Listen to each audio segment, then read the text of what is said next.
My wife said there was no way that I could pull this off. She was wrong, and I can't wait to show you how I did it.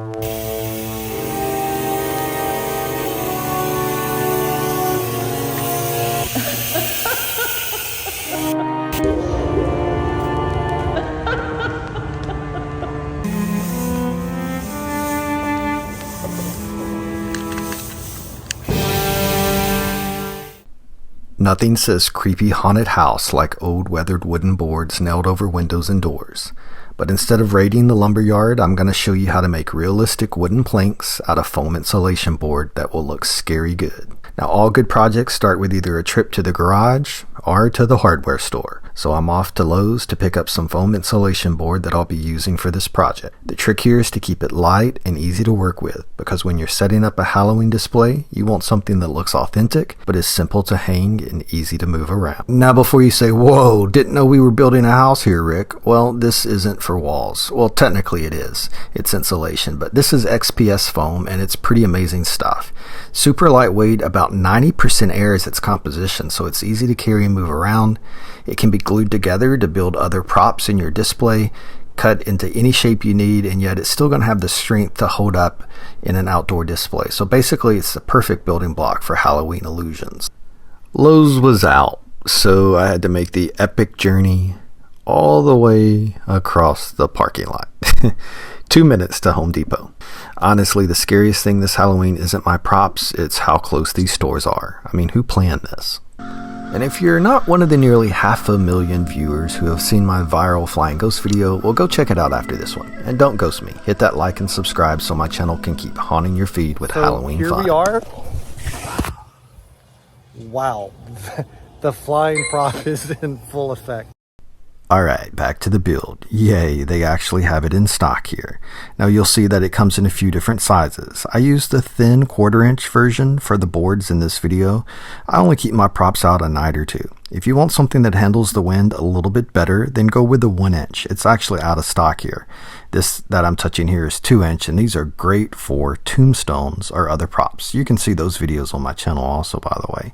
This stuff is relatively inexpensive, about $18 for an 8-foot panel. And again, the 1 inch board, it'll give you a little bit more rigidity. Just means that you'll get fewer emails from your HOA about your haunted trash blowing down the street. Now, you might be tempted to grab the white insulation boards. Yeah, they're cheaper and they're already cut into board-like shapes, but don't do it. The second you touch these guys, they crumble like styrofoam packing peanuts in a blender. Next thing you know, your driveway is going to look like it snowed in October. Remember, stick with the purple stuff. If it ain't purple, it ain't workable. Now, if you don't have a vehicle big enough to haul an 8-foot board, well, here's a little secret. Just grab a razor blade and cut it right in half right there in the parking lot. No need for straight lines because you're going to be making random cuts in the design anyway. Problem solved, and it'll still fit in the back of your car. Plus, bonus points for confusing the people parked next to you. Once you get it home, just grab a razor blade and start cutting your boards. Forget about straight edges. The more jagged, the better. In this project, imperfection isn't a mistake, it's the whole look.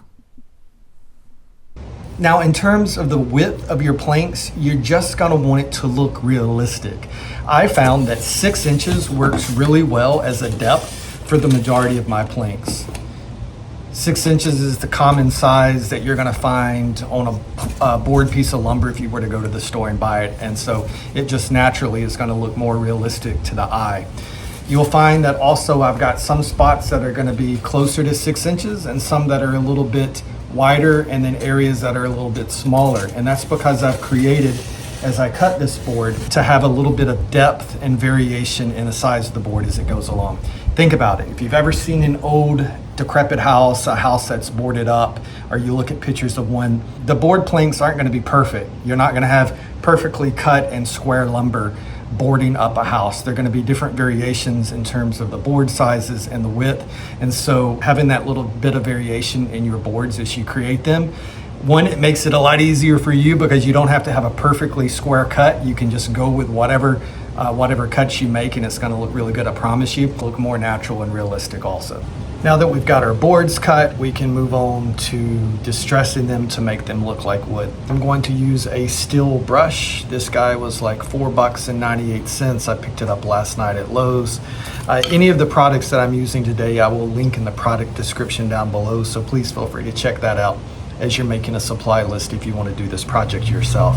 I also like to use these cheap rubber back gloves. They don't provide a lot of protection, but they provide enough protection for the type of things that we're going to be using. So with your board laying on the ground, you're going to take your brush and you're going to run it at a 45-degree angle, applying pressure, and you're going to push down across the board.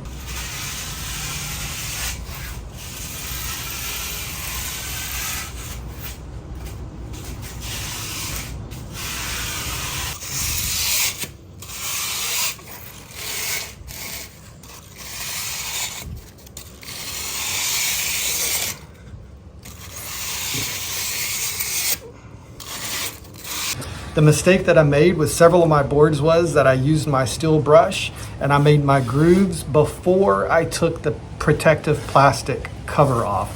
So you'll see here in the corner, there's actually a small protective barrier, and you need to take this off. If you leave the plastic on and you run your brush over it, now you have a nightmare trying to get the plastic off from where you've cut those grooves. You just keep having to peel it off in small little sections, whereas if you catch it in the beginning, super simple and easy. Now we're going to want to create knots.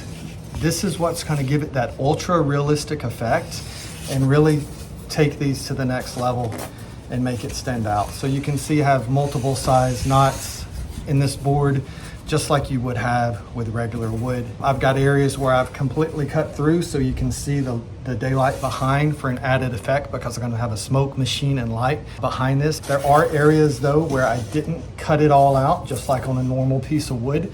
And this will allow me to get some paint in there and really make it stand out in terms of the highlighting the contrast of the dark and the light of the wood. How I make my knots in my boards is using a cordless Dremel. These are pretty inexpensive. You can pick a Dremel kit up for about 50 bucks.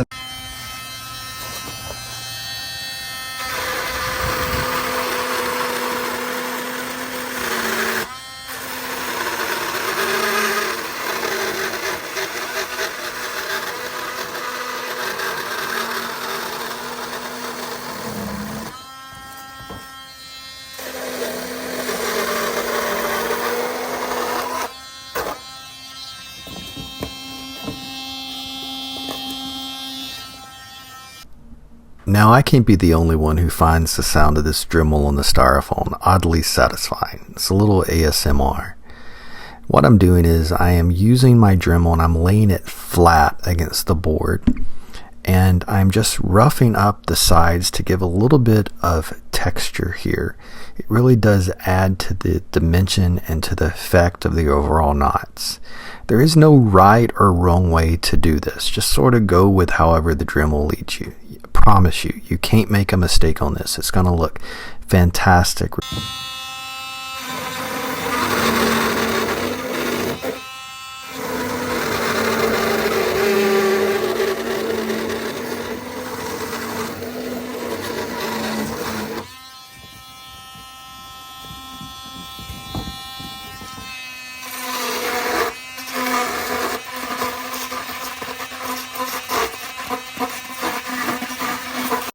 Now I'm just going to use the Dremel and I'm going to run it the length of the board a few times. I'm just making odd random marks in the board to give it a little bit more depth and character. These are a little bit more deeper than what I was able to achieve with the wire brush, so this will just stand out even more when we apply the paint. This is the point of the project where I should also remind you to wear eye protection and a mask, because this stuff gets everywhere, and by everywhere I mean everywhere. You might also want to wear, I'm wearing Crocs just because I tend to do projects in Crocs, sandals, something like that. Last night when I was working on some of these, I was actually wearing socks and tennis shoes, and that was a mistake because they were covered in styrofoam. If you have leg hair, be prepared to also be covered in styrofoam. Now that I've got my knots cut in the wood, I'm going to use a hand planer, and I'm going to add some additional depth and character to the wood. You might be fine with the way that your wood looks without using a hand planer, but if you find that you want to add a little bit more depth, then try this technique. Super simple. You use it, it just eats a little bit off of the edge.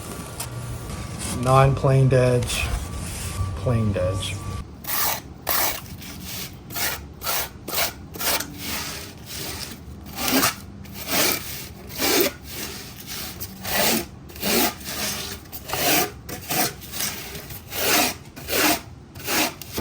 What do you think? Do they look real? I must say I am really happy with the way they turn out. Just look at this finish. Looks just like a piece of wood. So now I'm gonna get a coat of paint on. Do not eat that. He's trying to eat the end of the wood, so very realistic. Also, probably not a good idea to have done that right in front of my back door entrance where the dog goes in and out to use the bathroom, because he's going to track all of that in the house. So I'm going to go get my leaf blower. This guy here I'm quite proud of. It should be dry now. I've got these cans of paint sitting on top. This is a tombstone that I made using foam.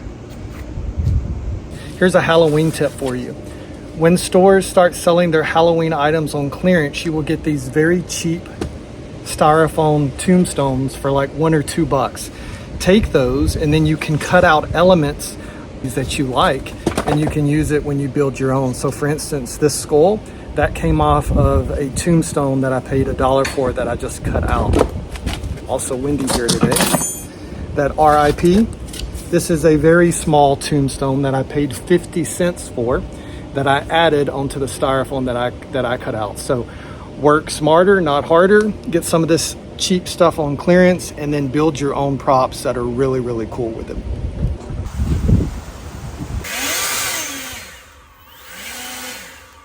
Now it's time to paint. The color I'm using is called Rookwood Brown. It's a Sherwin-Williams paint color, but you can get it also at Lowe's. So I'm using Valspar, the cheapest exterior paint that they've got, the Season Flex. Nice brown color, and I'm just going to use a cheap chip brush to apply the paint.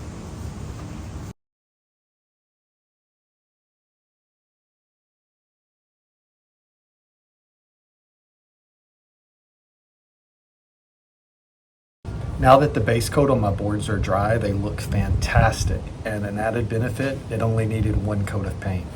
Now I'm just using some acrylic paint. I picked this up at Michael's for like $1.99. This is just black acrylic paint that you can get at any craft store, Walmart, etc. Using a small craft brush, and I'm going to go in to these knots in the wood, and I'm going to add this dark to it, and it's really going to make these boards pop. So here's an up close.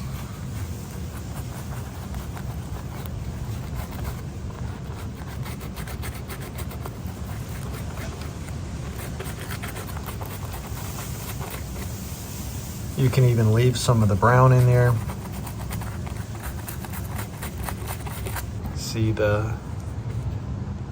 one without black and the one with black, so it gives it just a little bit of contrast to really make that stand out and look pretty incredible. So you can see the one no paint and paint. A smaller paintbrush, and I'm going in some of the grooves at some various random parts in the wood. So for instance, here I have these deep lines. We'll go in at parts just to give it a little bit more contrast.